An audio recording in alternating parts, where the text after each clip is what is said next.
লবণাক্ত। নদীর পানি কি লবণাক্ত না মিঠা পানি? মিঠা পানি, মানে সমুদ্র থেকে আসে না, হিমালয় থেকে আসে, পর্বত থেকে আসে, ঝর্ণা হইয়া তারপর পানিটা আসে। ওকে, এইখানে বাংলাদেশকে বলা হয়, দেখো বের করছো 256 পৃষ্ঠা, বাংলাদেশকে বলা হয় নদীমাতৃক দেশ। কেন? কোন নদী নেই এজন্য নদীমাতৃক দেশ বলা হয়? অনেক নদী আছে, বুঝতে পারছো? এর জন্য বলা হয়। বাংলাদেশের উপর দিয়ে প্রবাহিত নদীর সংখ্যা বেশি না, মানে 1008টা মাত্র। কয়টা? অনেক দেশে কোনো নদীই নেই, বাংলাদেশে 1008টা নদী। বুঝতে পারছো? এই বাংলাদেশের নদীর মধ্যে অভিন্ন নদী আছে 58টা, অভিন্ন নদী 57টা। অভিন্ন নদী কয়টা? 57টা। অভিন্ন নদী বলতে কি বুঝি আমরা? অভিন্ন নদী বলতে বুঝি যেটা অন্য দেশের সাথে আমাদের দেশে শেয়ার করে যে নদীগুলো। এর মধ্যে ভারতের মধ্যে অভিন্ন নদী তোমার 54টি, আর মিয়ানমারের সাথে 3টি, মিয়ানমারের সাথে 3টি, নাফ, মাতামরি, সাঙ্গু। এই ভারতের সাথে অভিন্ন নদী কয়টা? এটা তোমাদের ডিপ্লোমাতে আসছে এই কোশ্চেনটা। 54টা, মিয়ানমারের সাথে 3টা। এখন আমাদের জানতে হবে, আমাদেরকে বলা হয় নদীমাত, আমাদেরকে বলা হয় বাতির দেশ। বাংলাদেশকে বাতির দেশ বলা হয়। কেন বাংলাদেশকে বাতির দেশ বলে বলতে পারো?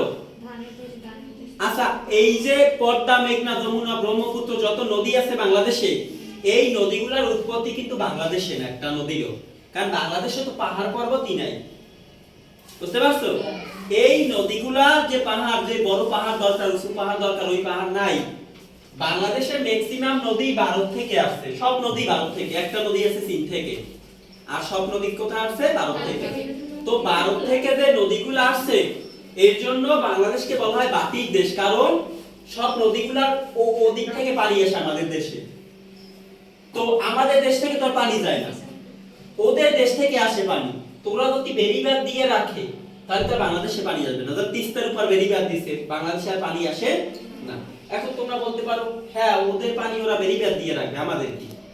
আন্তর্জাতিক আইনে আছে কোন নদীর উপর, সমুদ্রের উপরে কৃত্রিম বাঁধ তৈরি করা যাবে না। নদীর প্রবাহ যে রকমের চলতেছে ওভাবে চলতে দিতে হবে, একে আটকানো যাবে না। বুঝতে পারছো? তো আমরা ফার্স্ট যেটা পড়বো, এইখানে তোমরা বইয়ে দেখো নদ নদীর উৎপত্তি স্থল, পাইছো? আর পরবর্তীটা আছে দেখো এইখানে নিচে পরের পৃষ্ঠায় নদ নদীর মিলিত স্থান। এই দুইটাকে আমরা একসাথে পড়বো, নদ নদীর উৎপত্তি আর নদ নদীর মিলিত স্থান। উৎপত্তি মানে বুঝতে পারছো? ওই নদীটা কোথা থেকে উৎপত্তি হয়েছে, কোথা থেকে উৎপত্তি হয়েছে, বুঝতে পারছো? আমরা যাই প্রথমে এইখানে একটা চীন দেশ আছে, চীন। এই আমাদের মানচিত্র একদম উপরে, পাশে তো ভারত, এরপরে চীন। এইখানে চীনের তিব্বত একটা জায়গা আছে, কি নাম? তিব্বত। তিব্বত শোনো, তিব্বত শোনো আছে, এই তিব্বত সেই তিব্বত না। তিব্বত হইছে চীনের একটা স্বায়ত্তশাসিত অঞ্চল। পৃথিবীর নিষিদ্ধ নগরী বলা হয় লাসাকে, তিব্বতের লাসা শহরকে বলা হয় নিষিদ্ধ নগরী।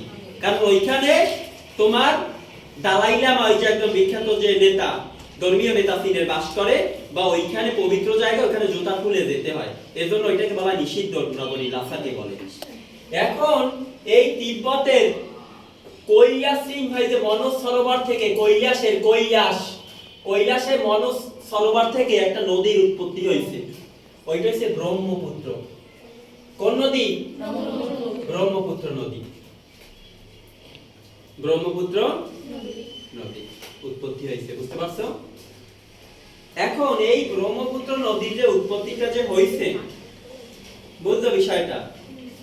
কিছুদিন পরে চিন্তা করছে আমি আর এখানে থাকবো না, আমি বাংলাদেশে যাই, দেখি ওখানে কি আছে।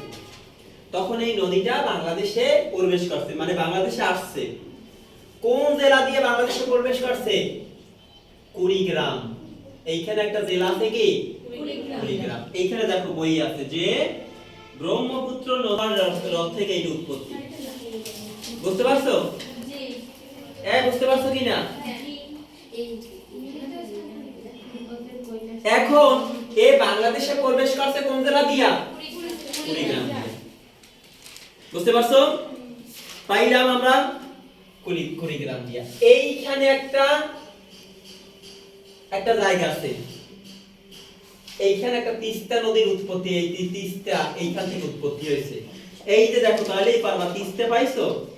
সিকিমের পার্বত্য অঞ্চল এইখানে আছে, ভারতের সিকিম অঞ্চল। কোন অঞ্চল? সিকিম। এই সিকিম থেকে তিস্তা নদীর উৎপত্তি। ভালো করে বোঝো, সিকিমের এই সিকিমের পার্বত্য অঞ্চল থেকে ভারতের সিকিম, এগুলা মানচিত্রের বাইরে না সব, আর আমাদের মানচিত্রের বাইরে সব কি ভারত। তাহলে সিকিমের পার্বত্য অঞ্চল থেকে এইটা উৎপত্তি তিস্তা। তখন তিস্তা সে চিন্তা করছে আমিও তাহলে একটু বাংলাদেশেই যাই, আর অন্যদিকে আর যাব না। এই তিস্তা বাংলাদেশের লালমনিরহাট জেলা দিয়ে বাংলাদেশে প্রবেশ করছে। লালমনিরহাট আমরা বই থেকে পড়ে পড়াবো না, একটু প্র্যাকটিক্যালে বুঝি, ঠিক আছে? লালমনিরহাট দিয়ে তিস্তা কি করছে? প্রবেশ করছে। কোন জেলা দিয়া? লালমনিরহাট। এই তিস্তা হেলতে দুলতে যাইতেছিল। এদিকে নায়ক ব্রহ্মপুত্র সেও হেলতে দুলতে কি করতেছিল? যাচ্ছিল। পথে মধ্যে তাদের দেখা হয়ে গেছে। ব্রহ্মপুত্র তারে দেখিয়া এই যে লাল টুকটুকে মাইয়া তিস্তা তারে পছন্দ করে ফেলাইছে। বুঝতে পারছো? তাদের ধুমধাম করে বিবাহ হয়েছে। বিবাহটা হয়েছে কোথায়? তাদের মিলিত স্থানকে বলবো আমরা বিবাহ হওয়া। মিলিত স্থান হয়েছে কোথায়? চিলমারি কুড়িগ্রাম। ওকে, পরীক্ষার সময় আসবে তিস্তা এবং ব্রহ্মপুত্র নদীর মিলিত স্থান কোথায়? আচ্ছা, মিলিত হয়ে কেরা বসে আছে? আমাদের প্রমাণিত হবে না? মিলিত হওয়ার পরে এদের দুইখানা সন্তান জন্ম নিছে। কয়খানা? একজনের নাম দিছে বাবার নাম অনুসারে নাম রাখছে পুরাতন ব্রহ্মপুত্র। কি রাখছে? এটা আরেকটু উপরে এইখানে, বুঝতে পারছো? এইখানে কোথায়? চিলমারিতে না মিলছে নাকি? চিলমারি। এরপরে একজনের নাম দিছে পুরাতন ব্রহ্মপুত্র, সে গেছে এদিকে। সে গেছে কোথায়? এদিকে, যে পুরাতন ব্রহ্মপুত্র। আরেকজনের এদিকে নামকরণ করছে কি? মেঘনা। মেঘনা একটা ছেলে, বুঝতে পারছো? এদিকে এইখানে একটা নদী আছে বরাক, ভারতীয় অংশের নাম হইছে বরাক নদী। বুঝতে পারছো? এই বরাক নদী বাংলাদেশে প্রবেশ করছে দুইজন আলাদা হইয়া। এই নদীটাই দুইটা আলাদা নদী হয়ে বাংলাদেশে প্রবেশ করছে। একটা হচ্ছে সুরমা আর একটা হচ্ছে কুশিয়ারা। সুরমা আর একটা হচ্ছে কি? কুশিয়ারা দিয়ে প্রবেশ করছে। একটা সুরমা আর একটা কি? কুশিয়ারা নদী। কুশিয়ারা। তাহলে এইগুলো সিলেটের নদী, কিন্তু এই সুরমা নদী তোমরা নাম শুনছো না? সুরমা সিলেটের, সুরমা আর কুশিয়ারা। এরা অনেক দূর পথ চলার পর চিন্তা করছে যে না, আমরা দুইজন একই তো লোক, আমরা আলাদা থাকি কেন, আমরা এক হয়ে যাই। তখন দুইজন এক হয়ে গেছে। এক হইয়া নাম ধারণ করছে যমুনা। এখন এই সুরমা কুশিয়ারা মিলিত স্থানে নাম হইছে যমুনা। মিলিত হইছে কোথায়? আজমেরীগঞ্জ। আজমেরীগঞ্জটা কোথায়? আজমেরীগঞ্জ, হবিগঞ্জেরা মিলিত হইছে। আচ্ছা, মিলিত হওয়ার পরে মনে করো এই একটা নদী এদিক দিয়ে গেছে, এই একটা নদী এদিক দিয়ে গেছে। এখন কি হবে? দুইটা নদী যখন মিলিত হবে একটা নদী হয়ে যাবে না? একটা নদী হয়ে এরা নাম ধারণ করছে যমুনা। কি নাম ধারণ করছে? যমুনা। তাহলে পরীক্ষার সময় আসে যমুনা নদী ভারতীয় অংশের নাম হইছে বরাক। বুঝো না বিষয়টা? ভারতীয় অংশের নাম হইছে বরাক। এরা বাংলাদেশে প্রবেশ করছে সুরমার কুশিয়ারা নদী হিসাবে। তখন পরে দুইজন মিলিত হইয়া যমুনা নাম ধারণ করছে। মেঘনা নাম ধারণ করছে। কি? যমুনা নাম ধারণ করছে। মেঘনা না, যমুনা। মেঘনা তো এই সাইড দিয়ে না, কোন সাইড থেকে? হ্যাঁ, সুরমার কুশিয়ারা কই? এখানে তোমরা পাইছো যে সুরমার কুশিয়ারা? হ্যাঁ,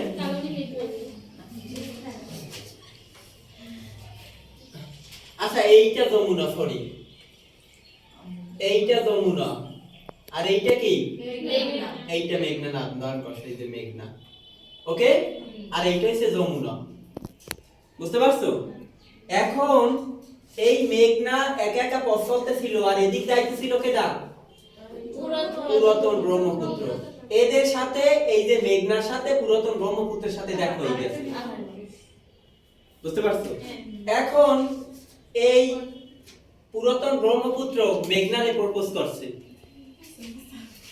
মেঘনা বলছে তুই তো বুড়া, তোমার সাথে তো আমার যায় না।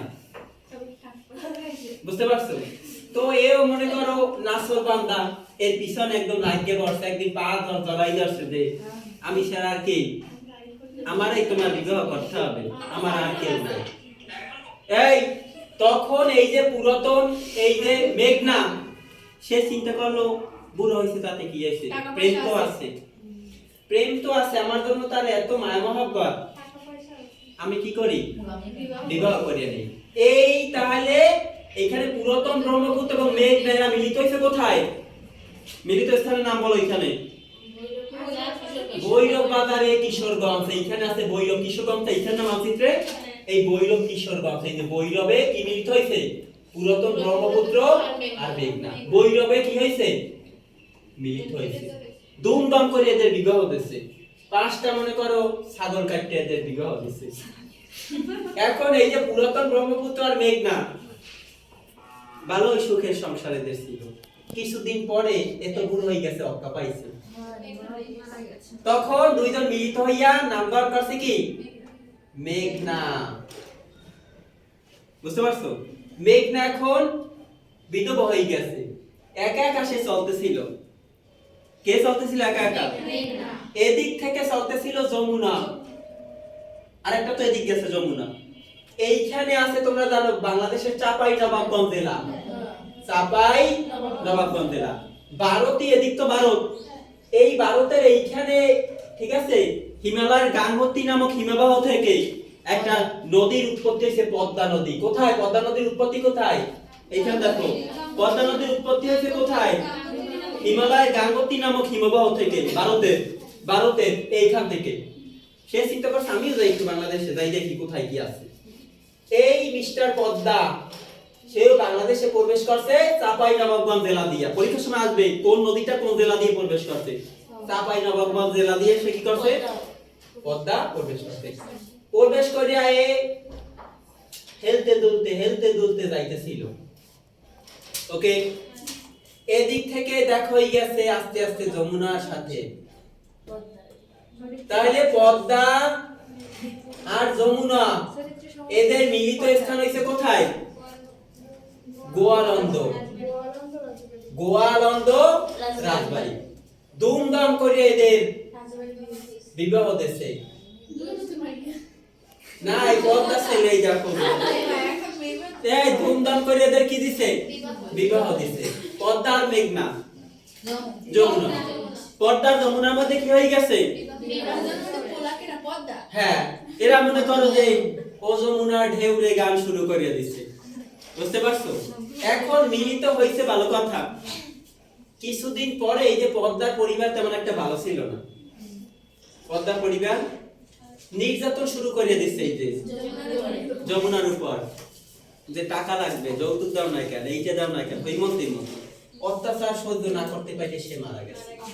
তখন পদ্মা একা হয়ে গেছে। তার মানে হচ্ছে পদ্মা যমুনা যখন মিলিত হইছে হইয়া তখন যখন এক পথে চলা শুরু করছে তখন এইটা নাম হচ্ছে আবার পদ্মা হয়ে গেছে। নাম ধারণ করছে কি?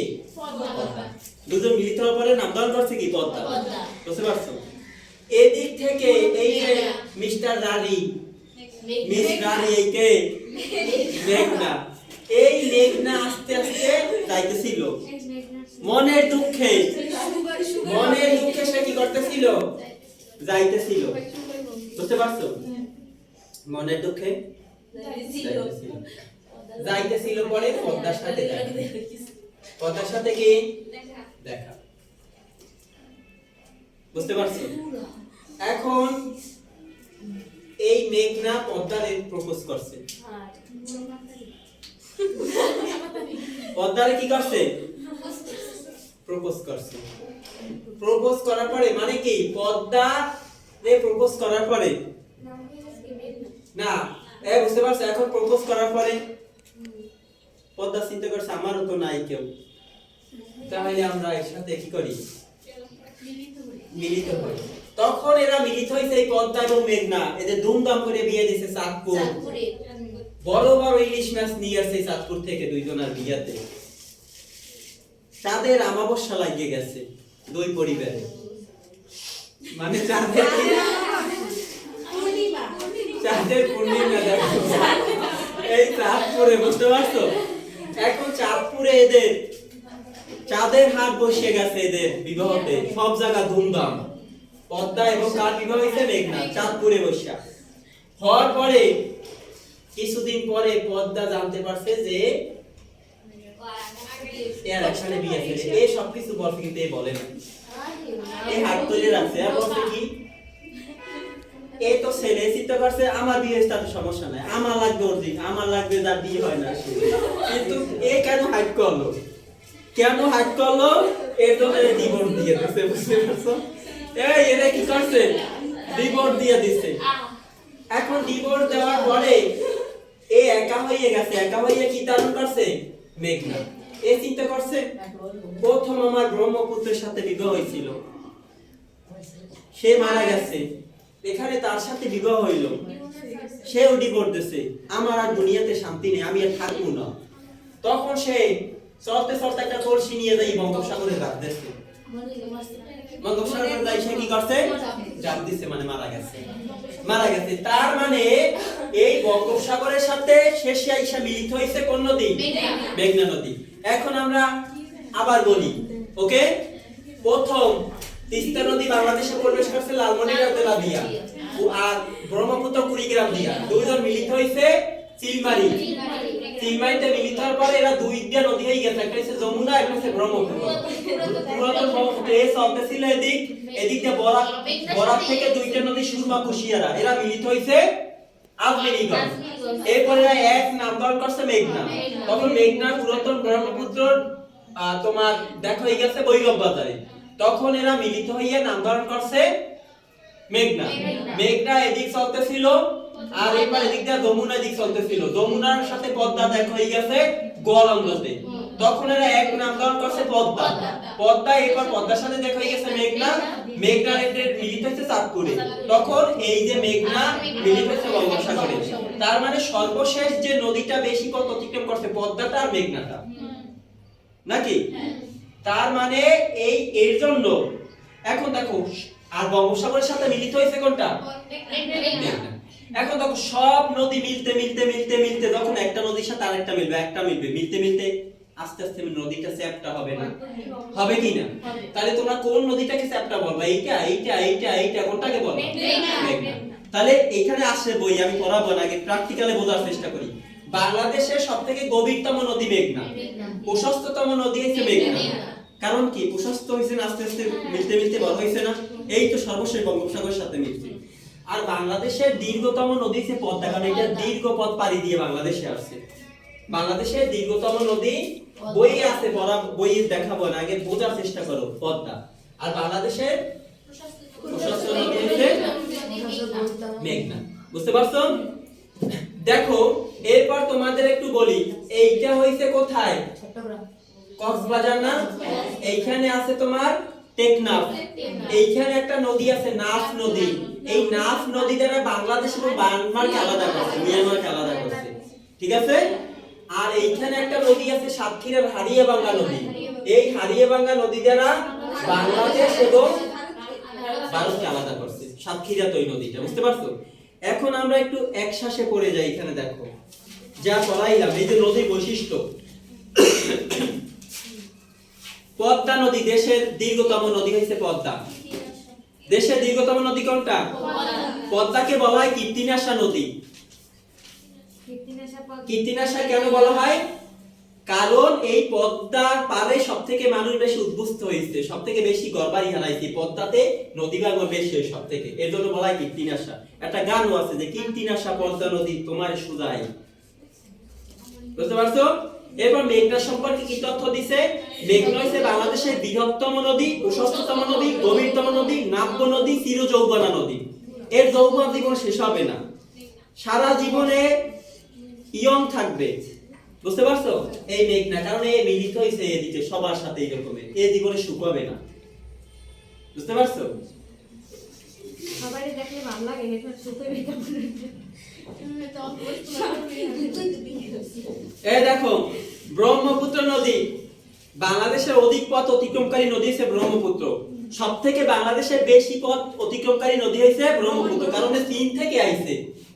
বাকিগুলো আসছে বাংলাদেশ, ভারত থেকে, আর এই আসছে সুদূর চীন থেকে। এই মিস্টার ব্রহ্মপুত্র চীন থেকে তার আগমন করছে বাংলাদেশে, সবথেকে দীর্ঘ পথ অতিক্রম করে সে আসছে বাংলাদেশে। বুঝতে পারছো? যমুনা নদীতে সবথেকে বেশি চর আছে। কর্ণফুলী হচ্ছে বাংলাদেশের একমাত্র খরস্রোতা নদী, নাকি? এজন্য তোমাদের পড়াইছিলাম যে বাংলাদেশের একমাত্র জলবিদ্যুৎ কেন্দ্র রাঙামাটির কাপ্তাইতে, যে কর্ণফুলী নদীর উপর অবস্থিত। কারণ তোমার জলবিদ্যুতের জন্য খরস্রোতা নদী লাগে, মানে স্রোত লাগে। বুঝতে পারছো? বাংলাদেশের খরস্রোতা নদী কোথায়?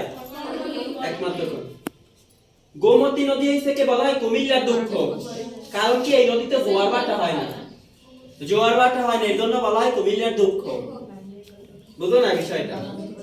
এই মনে করো একখানা নদী আছে আমাদের বাড়ির পাশে, জোয়ার হয় না, ভাটাও হয় না, পানি নাই, এখন সেই নদী কি আমাদের জন্য বোঝা না?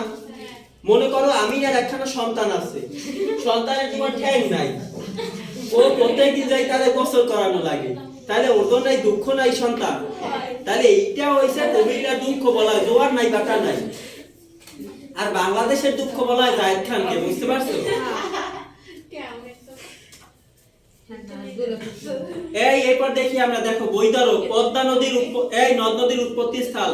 পদ্মা নদীর উৎপত্তি হিমালয়ের গাঙ্গোত্রী নামক হিমবাহ থেকে, নাকি? এই যে হিমালয়ের গাঙ্গোত্রী নামক হিমবাহ থেকে, নাকি?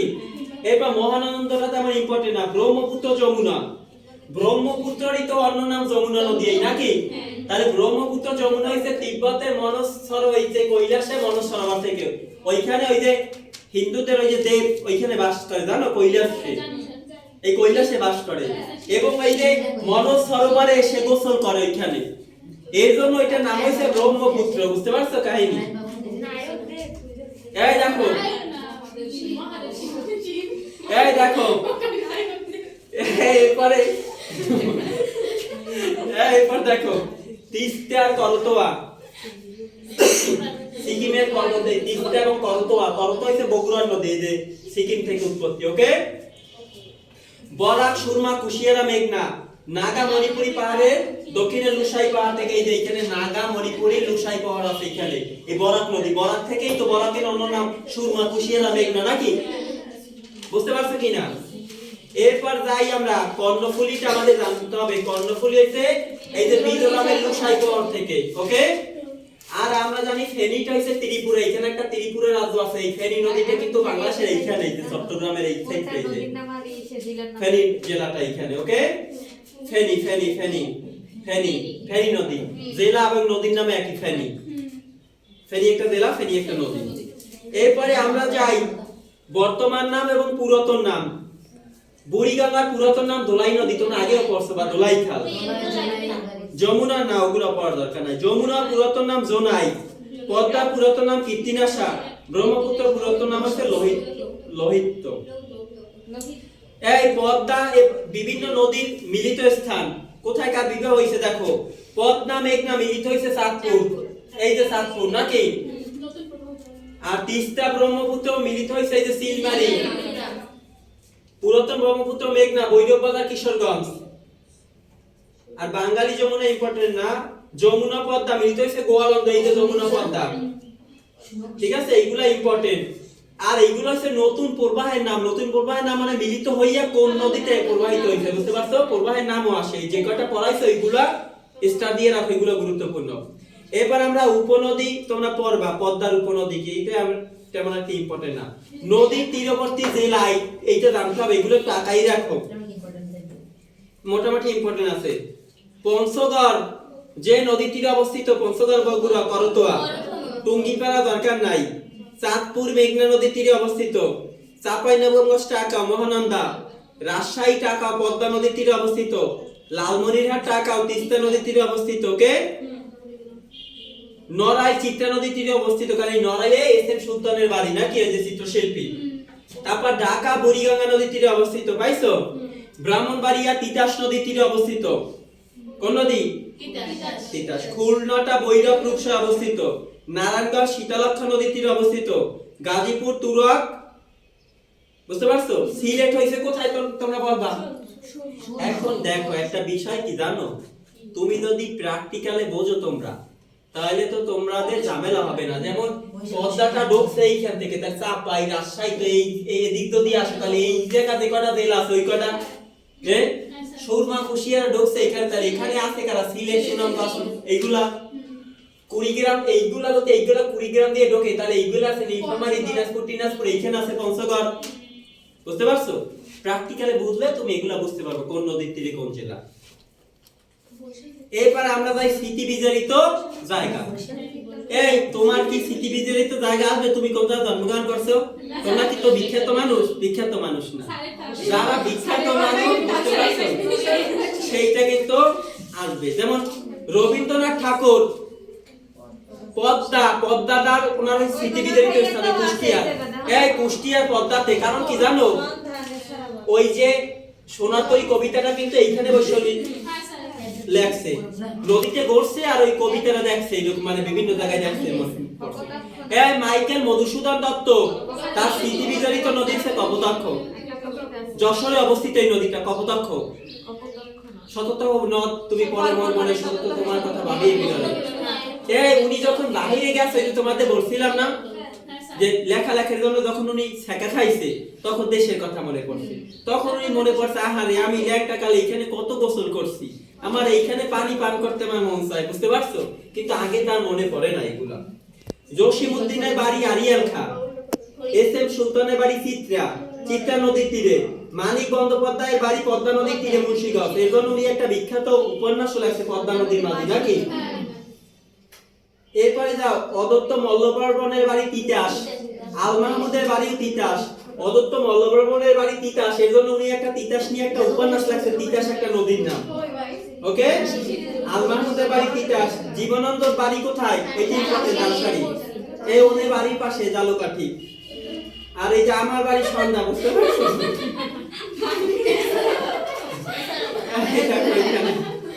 হ্যাঁ, বুঝতে পারছো তোমরা?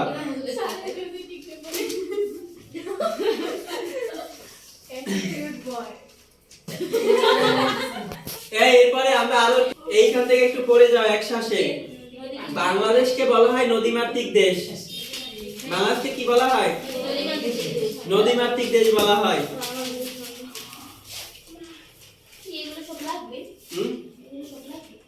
কোনগুলো? নদীমাতৃক দেশ। ওকে, নদের সংখ্যা 4টা, ব্রহ্মপুত্র, আড়িয়াল খাঁ, কপোতাক্ষ, কুমার। নদীর সংখ্যা বেশি ঢাকা বিভাগে। সবথেকে কোন বিভাগে নদী বেশি আছে? পরীক্ষার সময় আসলে পারা যাবে? পরীক্ষার সময় যদি আসে কোন বিভাগে নদী বেশি, এত কঠিন কোশ্চেন আসবে না। তারপরে তোমরা একটু জানো, বাংলাদেশ ও ভারতের মধ্যে না, এইটি ইম্পর্টেন্ট, বাংলাদেশের আন্তঃসীমান্ত নদী 57টা। তিনটা স্টারটাও খুব গুরুত্বপূর্ণ। বাংলাদেশের আন্তঃসীমান্ত নদী কয়টা? 57টা। বাংলাদেশ এবং ভারতের মধ্যে অভিন্ন নদী 54টা। ওকে, উইকিপিডিয়ার মতে 55টা। অতএব যদি 54টা অপশনে থাকে 54টা দিবা, 54টা না থাকে কি 55টা থাকে 55টা। মিয়ানমার আর বাংলাদেশে প্রবেশকারী নদী 3টা, নাফ, মাতামরি, সাঙ্গু। আর নাফ নদী দ্বারা মিয়ানমার বাংলাদেশকে আলাদা করছে। বাংলাদেশের নদী গবেষণা ইনস্টিটিউট অবস্থিত ফরিদপুর। কোথায় অবস্থিত? ফরিদপুর। নদী গবেষণা ইনস্টিটিউট কোথায় অবস্থিত? ফরিদপুর। গঙ্গা নদীর পানি প্রবাহ বৃদ্ধির জন্য বাংলাদেশের প্রস্তাব নেপালের জলদায়, কি ইম্পর্টেন্ট না। বিশ্বের বৃহত্তম বদ্বীপ বলা হয় বাংলাদেশকে। আর বাংলাদেশের বৃহত্তম বদ্বীপ কোনটা বলা হয়? সুন্দরবন। তোমাদের পড়ানো হয়েছিল নাকি? এরপর দেখো, নদী গবেষণা বিদ্যাকে বলা হয় পোটোমোলজি। এইটা তোমাদের আসবে না। বাংলাদেশে আন্তর্জাতিক মানের নদী হইছে পদ্মা। পদ্মা অপশনে না থাকলে বলা ব্রহ্মপুত্রকে। 1987 সালে একটা ভয়াবহ ঘূর্ণিঝড় হয়েছিল, ভূমিকম্প হয়েছিল। এই ভূমিকম্পে এই পদ্মা এই ব্রহ্মপুত্র নদীর গতিপথ হারাইয়ে যমুনা নদী হয়ে গেছে। বুঝতে